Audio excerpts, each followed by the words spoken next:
ایک مومن کے دل میں ہمیشہ یہ آرزو مچلتی رہتی ہے، کاش وہ زندگی میں کبھی حرمین طیبین کی زیارت سے مشرف ہو جائے اور پھر وہاں پہنچ کر خانہ کعبہ کا طواف کرے، اللہ کے نشان یعنی صفا و مروہ کے درمیان سعی کر کے عاشقانہ اداؤں کو دہرائے، عطیہ الہی اور یادگار اسماعیل و ہاجرہ علیہ السلام یعنی زمزم شریف بار بار نوش کرے، مقام ابراہیم پر اپنی جبین نیاز رب کعبہ کے حضور رکھ کر جناب خلیل اللہ علیہ السلام کی یاد کو تازہ کرے، عرفات و مزدلفہ میں وقوف کر کے اپنے گناہوں کی بخشش طلب کرے، مینا میں قربانی پیش کر کے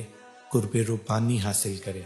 آخر کار روضہ رسول صلی اللہ علیہ وآلہ وسلم کی زیارت سے قلب و نکاح کو شاد شاد کرے۔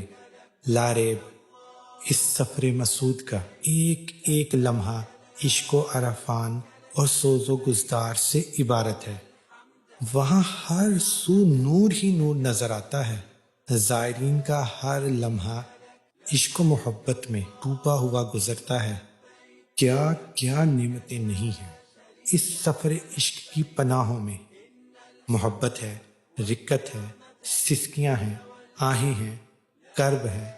درد ہے، سوز ہے، ہجر ہے، وصال ہے، قرب ہے، گریہ زاری ہے، مناجات ہیں، تپش عشق ہے، لوگ اپنا وطن، آل اولاد، کام دھندے کو چھوڑ کر، بلکہ تو سچ پوچھئے تو ہر ایک کو چھوڑ کر اور ہر ایک سے کٹ کر صرف دو چادروں میں ملبوس بارگاہ مولا اور کوچہ جانا کے پروانے بن جاتے ہیں۔